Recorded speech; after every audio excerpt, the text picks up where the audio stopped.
시원통크의 감동 눈물 이야기 바로 시작하겠습니다.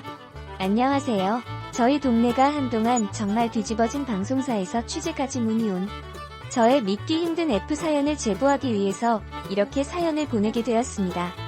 사연자분의 신상보호를 위해 자세한 인적사항은 각색하였음을 밝힙니다. 저는 교회를 다니고 있는 사람입니다. 부모님이 어린 나이에 저를 낳으시고 이혼하셔서 저는 할머니 손에서 자랐습니다. 엄마는 제가 6살 이후로 집에 들어오지 않으셨고 거의 할머니에게 저를 버리고 간 거나 다름없었지요.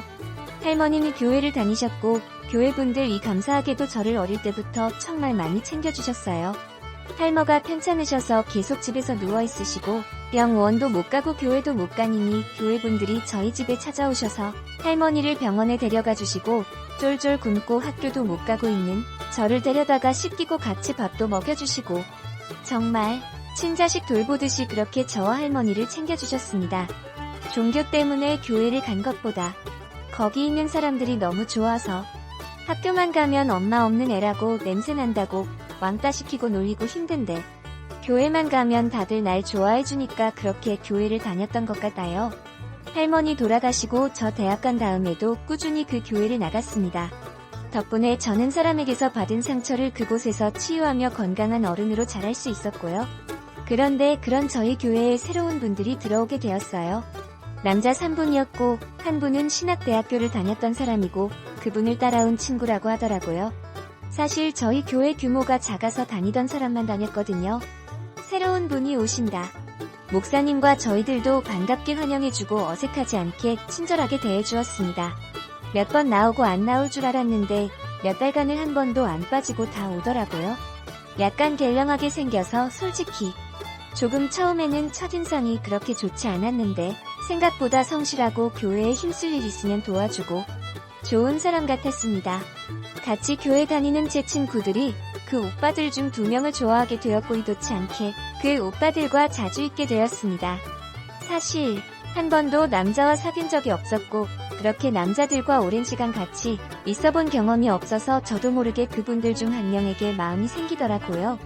그 오빠도 저에게 잘해주고 아프다고 하면 바로 약국 가서 약 사주고 도시락도 사주고 그렇게 저 희는 더블 데이트 3대3 데이트도 하고 자연스럽게 만남을 이어갔습니다. 저와 제 친구들은 결국 그 오빠들과 사귀게 되었고 저도 자연스럽게 제가 좋아하는 오빠와 만남을 하게 되었습니다. 태어나서 처음으로 남자를 사귀고 데이트도 하고 세상 행복했어요. 결혼까지 생각했을 정도니 얼마나 푹 빠져있겠는지 아시겠죠?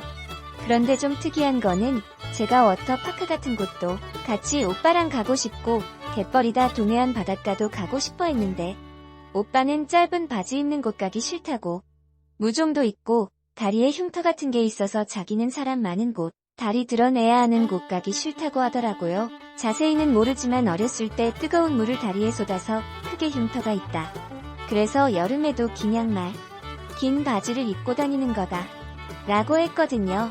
그래서 그냥 그런가 보다 했습니다. 그리고 오빠는 저를 지켜주고 싶다고 우리 결혼할 때까지 지켜주겠다면서 저를 소중히 다루어 주었거든요. 그래서 오빠에 대한 신뢰감이 더 크게 생겼습니다. 그렇게 저희는 거의 1년을 좀 안 되게 사귄 후 결혼을 하기로 약속했습니다. 부모 없이 자라다시피 한 저에게 가족이란 품이 너무나 그리웠고 빨리 가정을 이루고 싶었거든요. 그리고 오빠도 저와 결혼하기를 원하고 나이가 있기 때문에 제가 더 이상 미루기도 미안했고요. 저는 모아둔 돈도 없었고 오빠도 형편이 넉넉하지 않았기에 저희는 혼인신고를 하고 교회에서 목사님 앞에서 서약을 하고 그렇게 부부가 되었습니다. 결혼식을 하지 않는 대신에 제 주도에서 신혼여행을 즐기려고 했어요. 솔직히 너무 기대되고 떨렸습니다. 제주도 갈 날만을 손꼽아 기다리며 발만 동동 구르고 있었고 그날도 약까지 먹으며 날짜도 다 맞췄고요. 그런데 정말 말도 안 되는 일이 여기서 터졌네요. 첫날 우도에 가서 구경하고 저녁으로 물회를 먹은 뒤 호텔로 들어왔습니다. 오빠와 와인을 먹으며 분위기를 잡았고 분위기가 무르익자 오빠는 저보고 먼저 샤워실에 가서 씻고 오라고 배려를 해줬고 그렇게 저는 씻고 나왔습니다. 다음으로 오빠가 들어갔고요. 샤워를 하고 있던 오빠가 잠깐 샤워실 문을 열며 같이 들어오지 않을래? 라고 하는 겁니다. 저는 부끄럽다고 씻고 나오라고 하며 고개를 푹 숙였죠.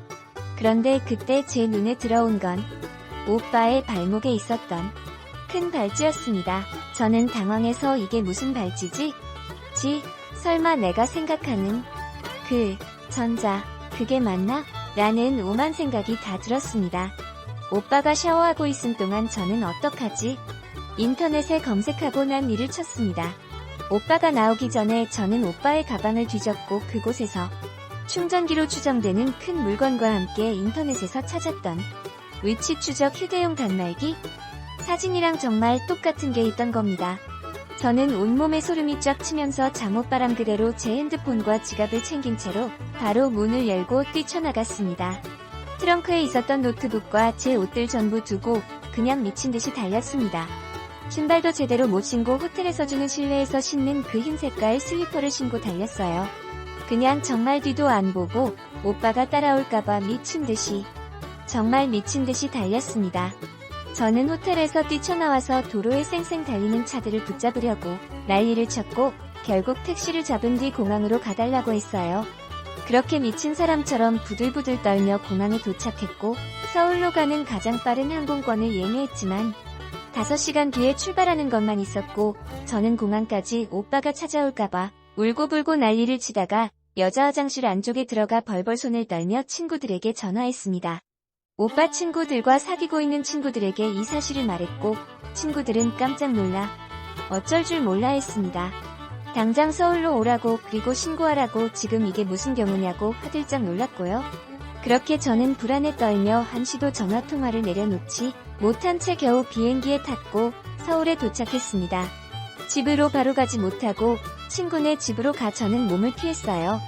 핸드폰에 정말 수백 통이 넘는 오빠의 부재중이 찍혀 있었고 친구들까지한테 오빠에게 전화가 왔습니다. 저는 서울에 도착해서야 오빠, 아니 그 미친놈에게 전화를 걸어 모든 것을 말했습니다. 이러려고 우리 교회에 접근한 거냐 미친 거냐니? 범죄자인 거 다 안다 얼마나 그가 무도한 범죄를 저질렀으면 발찌같이 차고 있는 거냐? 라고 온 가족을 다 했어요. 그 개놈니는 오해라고 아니라고 만나서 이야기하자고 했지만 저는 닥치라고 법원에서 고소장 날라갈 거니까 그거나 받고 입다물로 살라고 하면서 욕이란 욕은 다 했지요. 직접 만나서 복수해주고 주먹이라도 날리고 싶었지만 솔직히 범죄자이고 어떤 짓을 할지 몰랐기에 저는 친구네 집에서 있으며 법적 절차를 받기 위한 준비를 했습니다. 그리고 그 과정에서 도저히 믿기 힘든 충격적인 사실을 알게 되었어요. 그 개놈 새끼를 포함해서 저희 교회에 온 남자 2명, 그리가 제 친구들의 남자친구들, 걔네들도 발찌를 차고 있었던 거였습니다.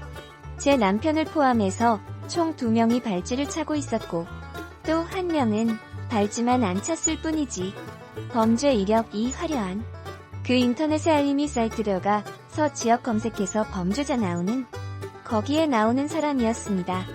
저와 제 친구들은 너무 충격 와서 그냥 아무 말도 못했어요. 친구들 중 1명은 충격으로 순간 기절해 쓰러지기까지 했습니다. 저는 혼인 무효 소송을 하기 위해서 변호사를 찾아갔고요. 다행히 저는 교제 중에 남자가 전과를 속였고 저 또한 알아차릴 여지가 전혀 없었기에 혼인 무효 소송이 가능할 것 같다고 하셨고요. 그리고 거기서 알게 된 충격적 사실은 이런 일을 당한 사람이 저 혼자가 아니었다는 겁니다.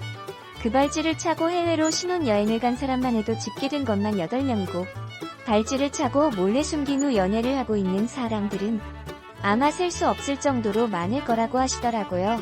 정말 충격적이었습니다. 그 범죄자 3명은 저희 교회에 와서 순진한 사람들 꼬셔서 본인의 욕구를 채우려고 했고 저와 제 친구들은 아무것도 모르고 착하고 좋은 사람이구나 라고 생각해서 넘어간 거였고 저는 멍청해서 아무런 대책 없이 혼인신고까지 하고 정말 너무 미련 곰팡이였나 봅니다. 친구들과 다르게 저는 주변에서 조언해주거나 말려줄 만한 부모님이나 어른이 안 계셨으니 이런 사단이 났나봐요. 정말 한동안 일상생활을 할 수 없을 정도로 충격에 휩싸였고 교회 사람들 모두 제 이야기를 들은 후 패닉에 빠진 상태였고요. 본인들의 정체를 들킨 남자친구들은 아예 잠수를 타고 도망갔다고 합니다. 저는 남친이 저희 집에 찾아오고 몇 번을 대화 시도하려고 했지만 그마다 경찰을 부르고 난리를 쳤더니 그 이후부터 포기하고 제 눈앞에 아내에 나타났고요. 저는 혹시 몰라 제가 살고 있는 집을 내놓고 직장 근처로 이사갔습니다. 오랫동안 다닌 교회도 아무래도 위험할 것 같아서 목사님과 사람들에게 양해를 드리고 안 나가고 있고요. 정말 너무나 충격적이고 계속 악몽 꾸고 밤에 약 없으면 잠들기도 힘들 정도로 저에게 큰 사건이었네요. 정말 여러분들도 남자친구가 발목 안 보여주려고 하고 긴 바지 긴 양말만 고집하면 한번 의심해보세요. 여러분들은 저 같은 일 당하지 마세요. 제발 부디 주변 분들에게도 알려주세요. 그럼 감사하겠습니다. 제 이야기는 여기까지입니다. 감사합니다. 일바보하냐, 애초에 남자가 말도 안 되는 변명을 짓거린 거잖아. 만약 결혼해서도 그럼 안 보여주고 살 것도 아닐 텐데 상처를 보여달라 했어야지. 참 순진했네. 그나마 잠자리 이전에 알아차리고 도망가서 다행 아니었음 죽었을지 어케야. 성폭행으로 전자발찌 차는 건 웬만해선 오심이 아닐 텐데 죽을 뻔하다 살았네. 다행이다. 그래, 사람이 살다 보면 실수도 할 수 있다. 그런데 실수를 해도 큰 실수였구나. 이번 경험을 토대로 개울의 징검다리도 두들겨 건너는 큰 교훈을 얻었구나.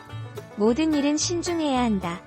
한치 앞을 내다볼 수 없는 남녀 관계는 더욱 그러하다. 우선 모든 남자는 나쁘다. 나쁜 남자 중에서도 아버지 같은 남자를 표준으로 서서히 서둘지 말고 조금씩 착한 성품과 성실한 남자의 심리를 알아가는 것이다.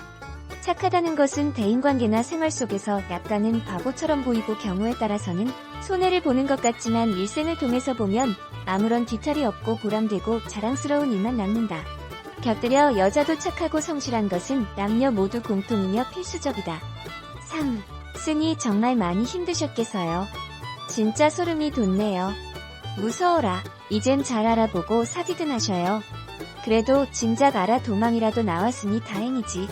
참, 못 믿을 인간이네요. 힘내시고 건강 잘 챙기세요. 혼인신고는 천천히 해도 되거든요. 앞으로는 절대 서두르지 마세요. 우리 딸도 올가을에 결혼하는데 3년 정도 있다가 혼인신고하기로 하고 아이 갖는 건 5년쯤 있다 낳을 걸로 계획한다고 해요. 젊음은 금방 지나가는데 좋은 사람과 맘껏 사랑하고 둘 안의 시간을 보내고 자녀는 절실히 원할 때 준비된 임신을 해야 아이 키우는 것도 더 잘할 수 있지 않나 생각해요. 나는 결혼 8년 만에 임신했는데도 늦지 않더군요. 사람 일은 잘 모르기 때문에 항상 만약을 대비해야 됩니다. 성범죄자들은 한 번에 그치는 게 아니라 또 다른 범행을 저지를 확률이 큰데 차라리 막박에 좋은 글씨를 새기는 게 낫겠네요. 어디 무서워서 긴 바지를 매번 조사할 수도 없고 발목을 뒤져가며 확인하기도 힘들 테고 이런 범죄자들은 타겟이 생기면 뭔 일인들 못할까요? 정말 소름 끼칩니다. 한 명도 아니고 3명씩이나 떼지어서 순진한 교회 다니는 아가씨들을 꼬시다니. 세상이 점점 험악해지네요.